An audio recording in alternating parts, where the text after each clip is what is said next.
कृत्य जसं की वेगवेगळ्या बाबांकडे इलाजासाठी म्हणून घेऊन जायचे. मग ते बाबा त्यांच्या त्यांच्या परीने इलाज करत होते. कोण जिवंत कोंबडा अंगावरून उतरवत होता, कोण कणकेच्या भावल्या, तांब्याची तार, मांसाचे तुकडे घेतलेले, माझ्या अंगावरचे न धुतलेले वापरलेले कपडे घेऊन केसावरचे डोक्यावरचे केस ओढून अशा सगळ्या गोष्टी वापरून उतारे करत होते. कच्चं गोमूत्र किंवा हळद खायला देणे किंवा हे सगळे देवीच्या समोरची ती जी अगरबत्तीची उदी असते ती तीर्थ म्हणून असं एवढं पेला पेला भरून प्यायला देणे, असं सगळे विचित्र प्रकार. म्हणजे फक्त त्यांच्या मुलाचं एक हे की तो शारीरिक संबंध करण्यासाठी असक्षम आहे हे लपवण्यासाठी त्यांनी हे सगळं पूर्ण प्लॅनिंग मी करून माझं आयुष्य बर्बाद केलेलं आहे. मी आणि माझ्या कुटुंबियावर लावलेले जे आरोप आहेत हे निकालच खोटे आहेत. दुर्दैवाने गीतेश राऊत यांचं लग्न झाल्यानंतर त्यांच्या पत्नी ह्या मागच्या 3 वर्षापासून त्यांच्याबरोबर राहत नाहीयेत आणि त्यांनी तक्रारीमध्ये जे लिहिलेलं आहे की 2018 ते 2022 पर्यंत माझ्यावर अशा पद्धतीची अघोरी कृत्य केली जात होती आणि त्यामध्ये त्या तक्रारीमध्ये हेही लिहिलेलं आहे की ह्या बाबा बुवांकडे जाताना मी माझ्या आईवडिलांना सुद्धा घेऊन जायचं. मग आई वडील जर तिच्याबरोबर होते आणि 2018 आणि 22 ह्या कालावधीमध्ये जर असे प्रकार होत होते तर ताबडतोब त्यांनी तक्रार का केली नाही? त्याला कोणी अडवलं होतं? त्यांच्यावर कोणी बंधन घातलं होतं? आज 2026 आहे, म्हणजे 22 साली किंवा 2018 ते 2022च्या दरम्यान झालेले हे जे काय असे जे प्रकार आहेत त्याची तक्रार ते 2026 मध्ये करतायत. यामुळे दिसून येते की याच्या पाठीमागे काहीतरी काळेबेरं आहे आणि हे सगळे गैरप्रकार होत असताना त्याने स्वतः तक्रारीमध्ये लिहिलेलं आहे की त्या प्रत्येक वेळेला माझे आई वडील माझ्याबरोबर असायचे आणि मग आई वडिलांच्याच संरक्षणामध्ये असणारी गिरिजा तिला त्याच वेळेला ह्या अघोरी प्रकाराच्या विरुद्ध आवाज उठवण्याची संधी होती किंवा तक्रार करण्याची संधी होती, परंतु त्यांनी 26 पर्यंत हे का दाबून ठेवलं हा विषय आहे.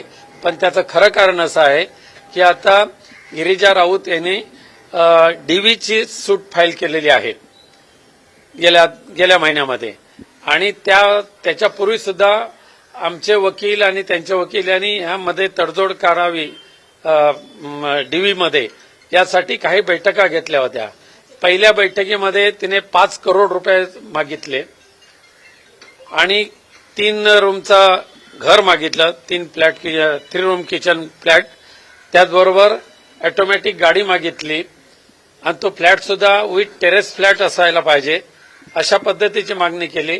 दरमहा 2 लाख रुपये त्याशिवाय खर्चाला मिळाले पाहिजे अशी मागणी केली होती. आम्ही ती मान्य केली नाही. मग त्यानंतर पुन्हा तिने डीव्हीचं जे नोटीस दिलेले आहे आत्ता हे माझ्या हातात आहे ते, या डीव्हीच्या नोटीसमध्ये 20D प्रमाणे कौटुंबिक हिंसाचार वगैरे ते काय नोटीस दिली. त्याच्यामध्ये आर्थिक अनुतोष रक्कम रुपये दरमहा 5 लाख, तसेच कायमस्वरूपी आर्थिक अनुतोष रक्कम 10 करोड देण्याबाबतचे निर्णय सामनेवाला यांनी द्यावे. त्याचबरोबर भावनात्मक त्रासापोटी जी नुकसान भरपाई आहे ती सुद्धा 2 करोड, 2च ना 2 म्हणजे 10 करोड अधिक 2 करोड 12 करोड आणि मागे एक आहे अजून एक 50 लाख कसले तरी येईल.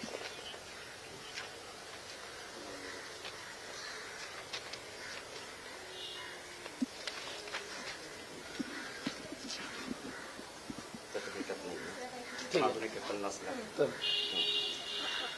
त्याशिवाय म्हणजे हे 12 करोड रुपये मागितले डीव्हीच्या नोटीसमध्ये आणि त्याशिवाय दरमहा 5 लाख रुपये खर्च मागितला. त्याशिवाय घर आणि गाडी ही मागणी तर कायमच ठेवलेली आहे आणि ही मागणी मान्य होणार नाही हे लक्षात ठेवून तिने अशा पद्धतीचे खोटे नाटे आरोप आमच्यावर केलेले आहेत आणि ते आम्हाला मान्य नाहीत. तुम्हाला पोलीस स्थानकाकडून काही संपर्क करण्यात आला? आम्ही ही बाब आता पूर्णपणे न्यायालयाच्या अखत्यारीमध्ये आहे. आम्ही सुद्धा न्यायालयामध्ये गेलेलो आहोत. कापूरवाडी पोलीस स्थानकातल्या अधिकाऱ्यांशी बोलणं झालं ते म्हणतात की राऊत कुटुंब आम्हाला संपर्क आम्ही करतो परंतु आम्हाला प्रतिसाद देत नाही. आम्ही इथेच राहिलो आहोत आणि ठाण्याच्या सेशन कोर्टामध्ये आमची त्याच्याविरुद्ध जी आम्ही केस दाखल केलेली आहे त्याची नोटीस आम्ही कापूरबावडी पोलीस स्टेशनला बजावलेली आहे.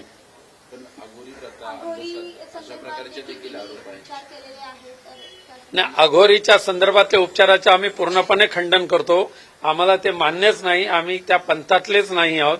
पण तिने जे नोटीस दिलेले आहे त्या नोटीसमध्येच हे लिहिलेलं आहे की हे प्रकार होत असताना माझ्याबरोबर माझे आई वडील असायचे. एवढं स्पष्ट तिने तिच्या नोटीस तक्रारीमध्ये लिहिलेलं आहे. मग आई वडील असताना तिने अघोरी प्रकार आई वडिलांनी कसे सहन केले हे सगळे प्रश्न आहेत. त्याचे उत्तर आम्ही न्यायालयामध्ये देऊच. न्यायालयामध्ये आता आमची 23 तारीख आहे. नक्कीच न्यायदेवता आम्हाला यावर न्याय देईल अशी मला खात्री आहे. धन्यवाद.